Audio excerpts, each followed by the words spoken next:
Genadi's fighting with his bicep open. Nope, wrist goes immediately. It's already over with. I'm already out of there. Oh, okay, so that was a side pressure surge. What's up, guys? Monster Michael Todd, and this is continuation of me preparing for Genadi, trying to find out what kind of weaknesses I can find. This is Genadi Kvikvinia versus Ermes Gasparini. All right, guys, here we go. We're in the strap. Both guys loading high. Genadi's wrist is starting to dump slightly. Ermes looks good. Okay, so similar to what happened against Dave Chafee. Genadi hits backwards and his wrist gets compromised. Okay, they're calling that a pin for Ermes. So Ermes is surging sideways hard. Look like he's climbing just a little bit, but he's taking control right out the gate. We're in the strap, post, and there we go. We're looking at Ermes, good position. Genadi's fighting with his bicep open. So I think that might have been an early pin, I can't tell. All right, here we go. Looks like setting up again, referee's grip. Ermes' hand closes, his knuckles, both look pretty even. Okay, here we go again. Genadi hits, wrist gets compromised immediately. Ermes looks good climbing. He's pushing. Now this is what Ermes is good at. He can hit sideways, he can transition behind the shoulder. But he's just hitting sideways. Genadi's elbow is close to being off the back pad. He's stretched out some. Now he's behind it, nice with the shoulder press. So he did the great transition.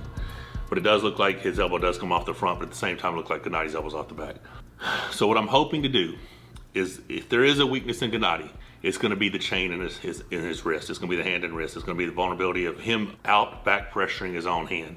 As long as my riser and pronation stay intact and I hit to the back of the pad as he does, his wrist should drop. The biggest thing is once his wrist drops is not letting him set in a defensive posture. I need to be offensive as I possibly can, as many times as I have to hit sideways until we get the pin.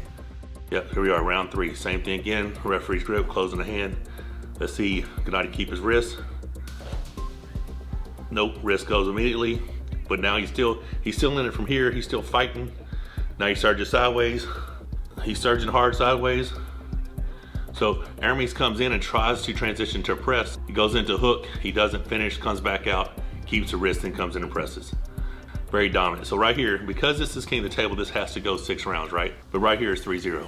November 2nd, if I can have that performance, it's already over with. I'm already out of there. I'm already shaking his hand. I'm coming back home, getting back to work. So watching what Ermes just did, it shows me the lanes that are available. I think I have the same tools that Ermes has. I think I've trained real hard with my riser, pronation, back pressure. My side pressures, I can't say it's at an all-time high, but it's definitely better than it's been in a long time. So watching this match gives me everything I need to know to have a potential similar outcome. But obviously this is Genadi's first match back.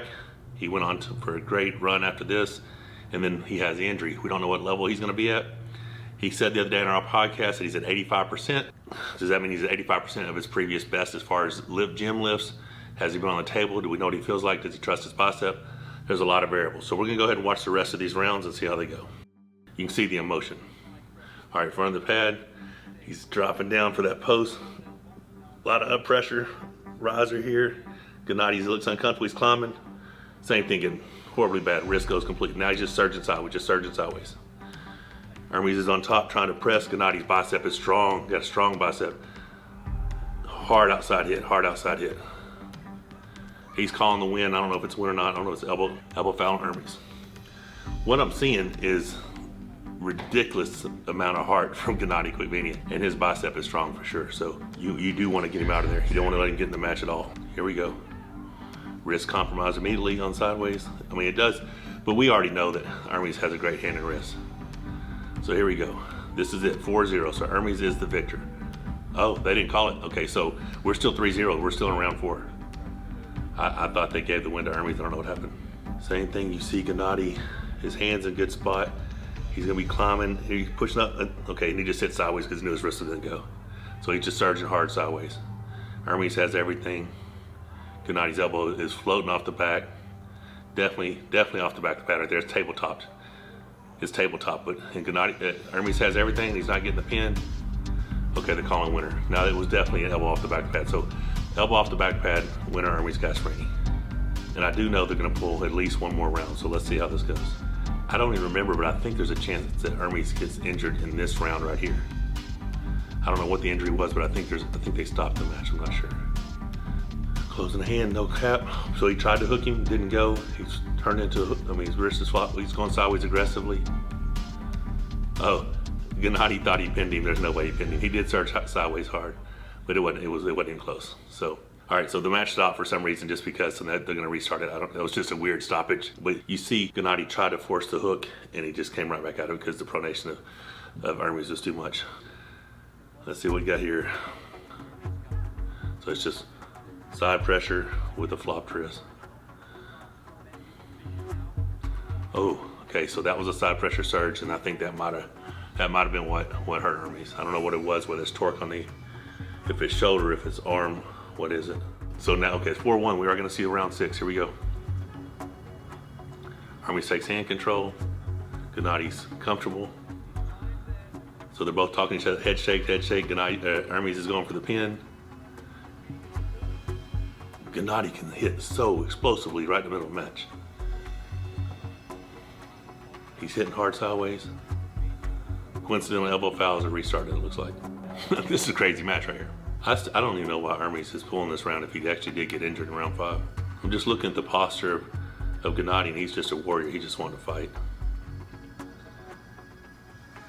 Yeah, he went sideways hard. Ermes has control. He's climbing. This is Genadi.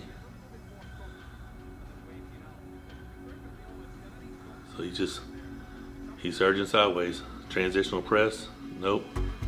He's gonna try it again. He's set back up for it. Nope, he didn't have to. Just enough side pressure hits. So 4-2, Ermes Gasparini. Ermes grabbing his arm. That's what I'm saying, guys. You got to put Genadi away. You can't let him be in the match. You can't let him get excited. You can't let him get confident. He is a warrior for sure. That's my take, man. I reviewed 5 matches of Genadi, I think. We've seen him win all but 2 of them. One of them was me, one was Devin, one was Dave Chafee, and then he had the loss to Jeremy and the loss to Ermes. How much has Genadi improved since the first time these guys arm wrestled? You know, because the winner of me and Genadi pulls Ermes. Let's talk about that. I have complete faith and belief that I'm going to win. I mean, I've seen it several times. I've seen how it's going to go in my mind. I've done all the work that I possibly could do up to this point. I just see this being a victory for me. If something were to happen that didn't go my way, what is Genadi going to do to have a better outcome against Ermes than he did last time? Has he fixed his hand and wrist? There's no way he's forcing him into a hook, in my opinion. I don't see a way that Genadi gets the shot at Levon, because I don't think he could get through Ermes anyway. I don't see him getting through me either. I predict I'm going to win 3-0. I'm going to come back home. I'm going to continue to focus on my strengths. I will put more effort into side pressure training, but I'm getting that riser, pronation gauge back pressure, cup, all those things that I've been training already. I will come home, most likely have about a 12-week time period between this match and the match with Ermes, and I fully believe I'll be able to do something similar to Ermes that Devin did. I hope to have Devin come down and train me a little bit as well in that time frame, but right now the focus is Genadi Kvikvinia. I'm not taking him lightly at all. I do think he's underestimating where I'm at right now. I have complete faith that this is going to be a great day. If you hadn't bought your pay-per-view, be sure to get it. November 2nd, East vs. West 15. Probably one of the best cards, if not the best card ever assembled. Don't forget to subscribe, click the bell for notifications.